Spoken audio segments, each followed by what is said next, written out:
Have you ever gone to therapy and just thought, I don't really connect with my therapist, or they don't really align, or they're not giving me what I need for what I'm dealing with? Today, I want to go down the rabbit hole of understanding your therapist and their theoretical orientation. And I'm going to talk a little bit about where my beliefs are in that and how I approach therapy. So let's go down that rabbit hole together.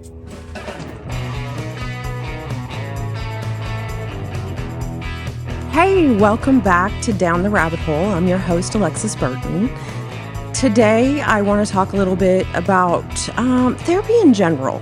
And I'm going to kind of tie that into spirituality a little bit. So stick with me. Basically, just want to give the viewers out there an idea of if you've never been to counseling, or even if you have really, it's come up a lot in the past couple of weeks when I've been doing intake calls for potential clients. And one of the important things that I learned in grad school, and I had no idea prior to this, was you should really interview your therapist, because I'm not for everybody. I realize that. It's one of my major life lessons, I think. One of those masks that I've removed. And I see it a lot. I see it a lot in my clients. I see it a lot in just in general in life. So when I was in grad school, they encouraged us to tell the clients when we first meet them or talk to them that it's okay to interview your therapist, because, and this is science, but it's also for me spiritual, everything has a frequency, a vibration, and that includes humans. So, and not everybody is at kind of the same level of vibration or frequency. So the people that are, and it's not a good or bad thing, it's just different. So the people that aren't at your same or my same vibration may not align with me in life in general, but especially in the therapeutic situation, which is, pretty vulnerable. And I think you need to be relatable. I need to be relatable as a therapist. I would not want to talk to somebody about my deepest and darkest stuff if I didn't feel like they understood, or they had similar experiences, or they could meet me somewhere in that. Because I just wouldn't feel heard or seen. So I learned in my 40s that I'm not for everybody, and that's okay. I accepted it, which allowed me to remove the I don't give a fuck, excuse my French, mask, or I give a fuck mask, meaning I don't worry about what people think of me, what they say about me anymore. I used to heavily. I kind of, through my healing process and through my spirituality, I trust what God brings in. I believe that every person that comes to my room in therapy or comes into my life are here to teach me something, or I'm there to teach them. We're here to learn and grow. So learning that I'm not for everybody was a really hard lesson, but I'm really glad I learned it, because now I don't worry about if a client comes and they get, they would actually really, I don't know that it's happened very much where they, don't come back, but it does happen. And that's where, we learn not in school, not to take it personal. Don't be hurt by it, because 9 times out of 10, it really has nothing to do with that, your kind of schooling or your knowledge as a therapist. It's more of a frequency vibration mismatch. But truthfully, I haven't really seen that much in my sessions, because I truly believe God puts the people in front of me that need to be in front of me. So that being said, I want to kind of give you a synopsis of my theoretical orientation, how I approach therapy. Everybody's different. There are a ton of different theoretical orientations out there. Psychodynamic, which is a Freudian lens, if you will. There's cognitive behavioral therapy. There's exposure therapy. There's all kinds of them. And for me, I really resonated, number one, looking at things from a trauma lens, because I had a lot of trauma. And trauma is subjective, but I've kind of experienced a lot of crap in my life. So I really feel like if I kind of look at my clients and I pick up those patterns or those behaviors and those things. I also use CBT, cognitive behavior therapy, which looks at thoughts, emotions, and behaviors. And it kind of looks at how to change those in some way. I use dialectical behavioral therapy. I cannot talk for whatever reason, but dialectical behavioral therapy, DBT, that modality I will use in my borderline personality people who have very extreme emotional dysregulation, where they have really rapid changing emotions and they're real intense. And that modality really focuses on not changing the behaviors and thoughts. It's more of an acceptance.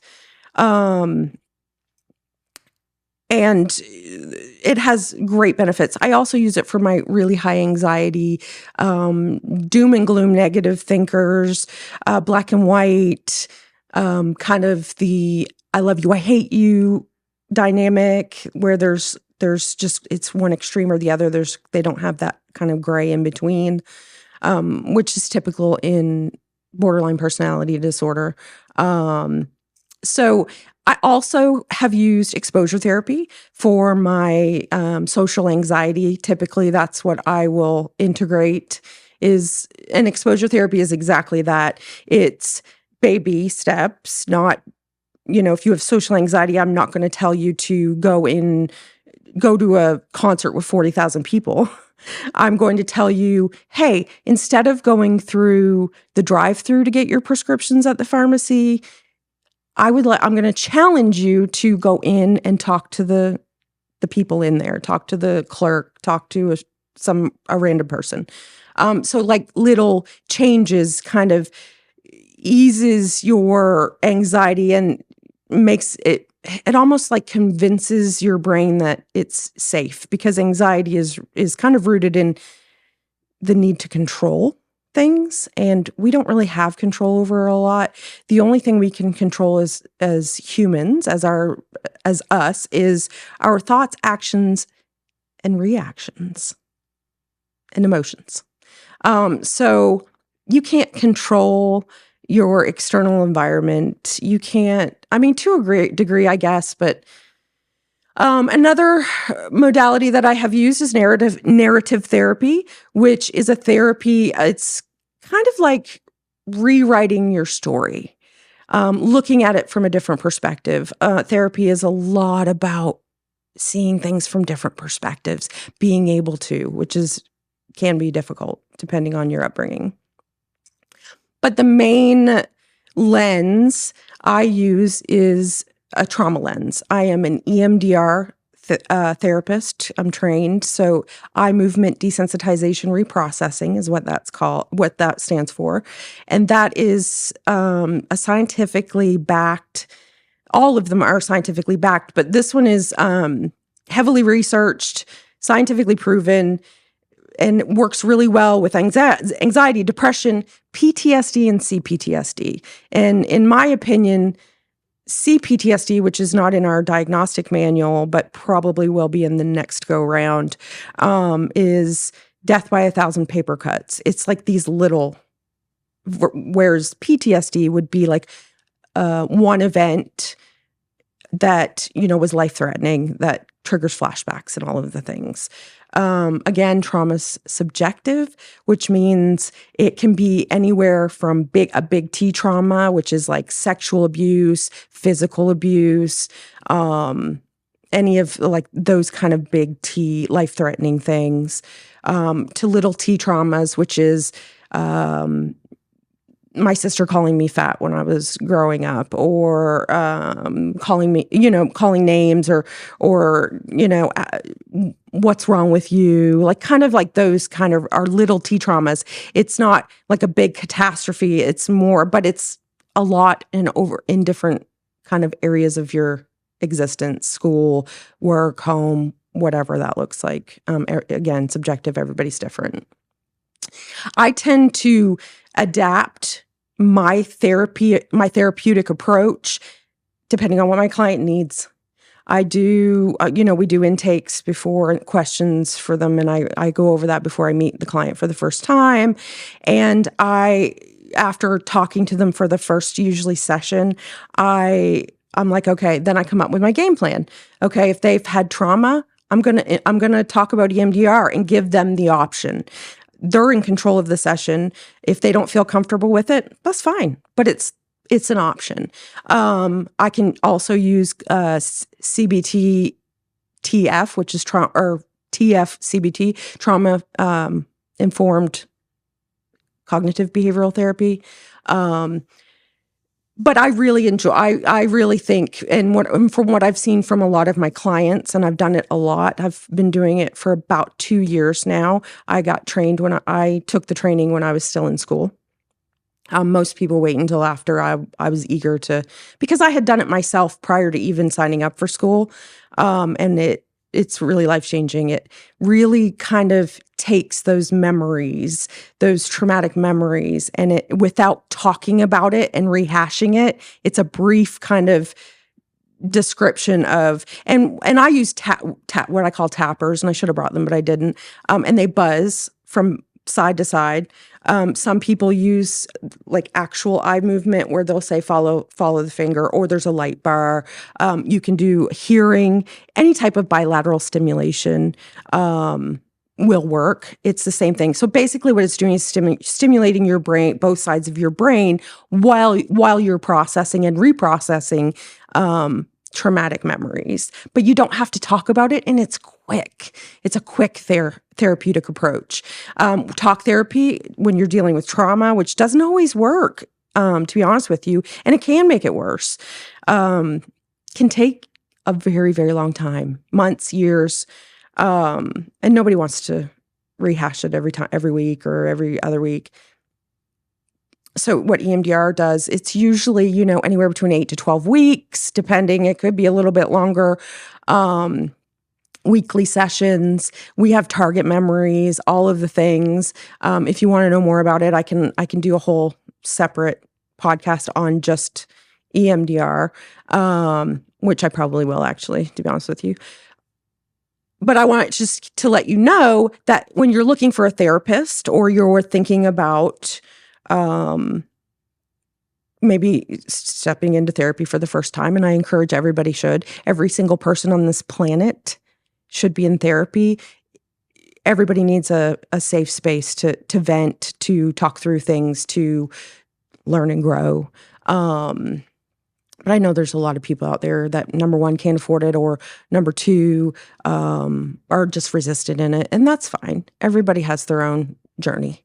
But I use several different modalities. I don't have just one. Some therapists do. So that's why it's good to do your research and ask questions and kind of interview your therapist. Ask them, what is your approach on this? Because you have a concern about anxiety or whatever the case is. Also, I think it's important. Dream interpretation too. I meant to mention that earlier. I love interpreting dreams. And that's like a Carl Jung and Sigmund Freud kind of modality where they really take dreams into consideration, your subconscious and what it's telling you. And it's never literal. Dreams are never meant to be taken literal, by the way. So dream interpretation is really cool. But it all really depends on what the client needs. I mold to what they need. I kind of look at it all and I say, okay, I feel like this client really could use narrative therapy, or exposure therapy if they're saying they struggle being in public, and all of the different things. Primarily, I do EMDR. I think your therapist should have relatable experience. I wholeheartedly believe this because, and this is how I see it, book smarts, super valuable, but will only get you so far. The most important aspect of therapy is the rapport, the therapeutic alliance, the rapport you have with your client, and vice versa, which means how comfortable do they feel with you? Can they relate? Do they feel like they can be their vulnerable self and tell you their deepest, darkest stuff and feel safe doing it? And this is just an example, if a 20-year-old, not married, never had kids, never been in a relationship, still living at home with the parents, were to, say, take on a 60-year-old that has been divorced and has had kids and has gone through death and all of those components, your book smarts will definitely help guide you. But is that client going to be able to connect? And how can you give them that relatable piece? It's hard. It's really hard. And when I do intake calls for my job, I get it a lot. How old are they? They ask me how old the clinician is that I'm going to pair them with. And oftentimes it's like, I don't want somebody really young because they can't. I need somebody, I hear it all the time. I want relatable. And so when I talk to the client, my potential clients, I know immediately, just in that 10, 15, 20-minute phone call, intake call, whether I'm going to be aligned with them or whether I need to kind of put them with somebody else. I personally do not do littles. I do teens and up, adolescents and up. I feel like I can't relate to the littles. I've always struggled with that my whole life. I couldn't wait to grow up when I was a little, so it doesn't resonate with me. Play therapy does not appeal to me whatsoever. So I know my boundaries there. I also don't typically do a whole lot of adolescent males. I have a few that I connect with, but for the most part, I can't relate to a teenage boy because I've never been a teenage boy. I can help them with some coping skills or emotional regulation. But as far as like life stuff, it's really hard to connect on that level. So therapists should know their boundaries. And I've learned, and you learn as you go. It's a learning process. It's kind of like medicine, practicing physicians, because they don't know either. There's not a one size fits all. It's kind of can be a guessing game sometimes. We'll try this and then we'll try that, and we'll try this and then we'll try that, and that's how it goes. Yeah, it's trial and error. I always tell my clients, you didn't get this issue overnight. So it's a process. Healing is an ongoing process that really you're always processing and always learning and always growing is the goal. So ideally they come in, my goal is for them to see me and get to it so they don't have to continue long-term. Some clients do need long-term care because of genetic disorders or a more deeper problems.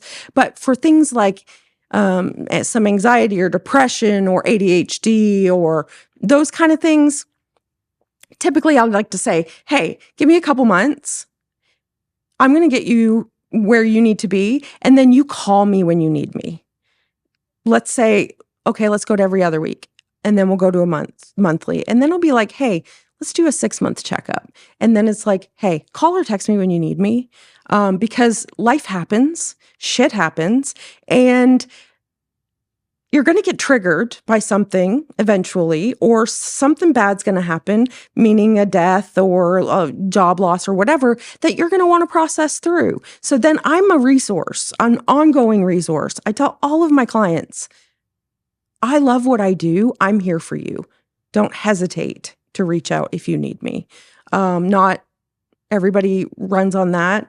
That's why it's, again, very important to interview, get, more comfortable with your clinician or your therapist, just so you know exactly kind of who they are. You're not going to know who they are, but you'll get a feel of, are they the right fit for me? Can I tell this person my darkest secrets? Do they have some kind of relatable experience? And in therapy, we're taught in school, self-disclosure is not necessarily it's kind of frowned upon. I do self-disclose, but I only self-disclose typically if I'm trying to relate or give an example or normalize an experience for a client. I think therapists just have to be real cognizant of that boundary or that line of, is this helpful for the client, or is it about you or me? And some of my clients that I've seen for, 3 years now, they'll come in and say, "Hey, how's it going?" And we'll have a little catch up, and good. And I'll tell them, "Oh, good. My daughter graduated," or whatever. And then we hop into it. We kind of hop into the session and kind of refocus. But I think that rapport, that client rapport, building that client rapport and maintaining it is super, super important. Again, if you don't feel comfortable, it may not work. And 9 times out of 10, it won't work. Therapy, it won't, because you're going to be shut down. You're going to be, and some people are just shut down naturally. Dismissive avoidance, for example, they learned that it's unsafe to be vulnerable from their parents.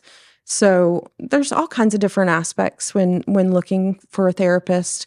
I highly recommend you write some questions down.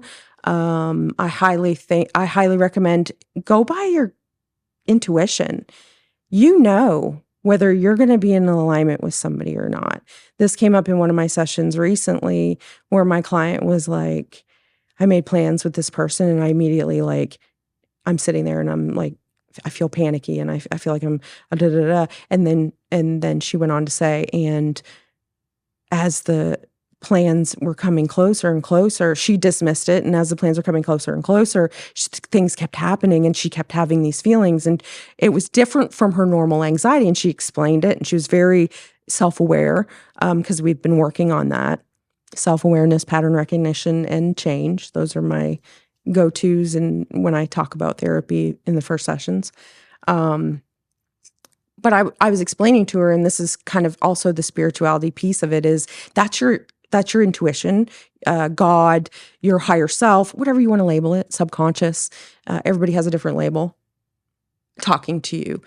There's a difference between that and ego. Ego is, but. Ego is based on your experience, what you have experienced in this life.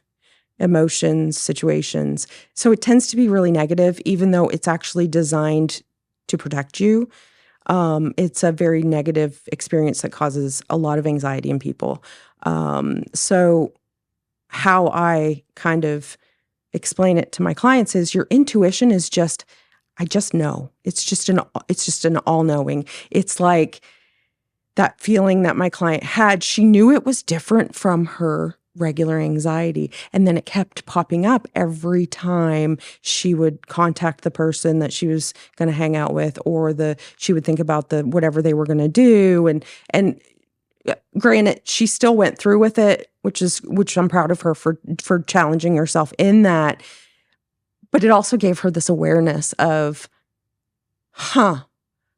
that's why. Because we had actually talked about this whole thing in our previous session. She was like, it happened. I experienced it, and I realized what happened. So that being said, follow your intuition.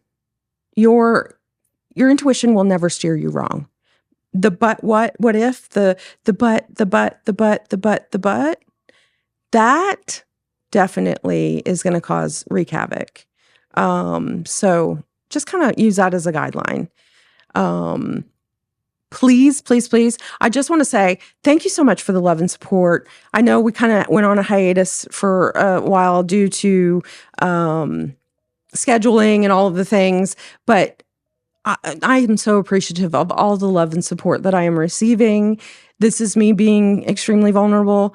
And please subscribe, like, share. And if you have any requests for future podcasts that you'd like me to talk about, or guests that you would like me to have on to talk about, you can email me. We'll put my email up on the screen at the end of this session, this podcast.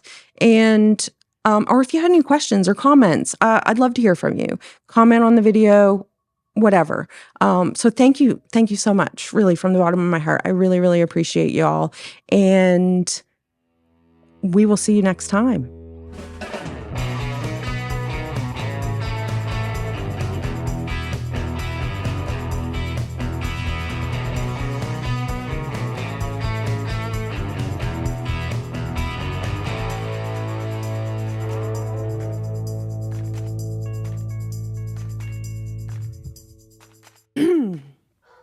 Last Christmas, I gave you my heart.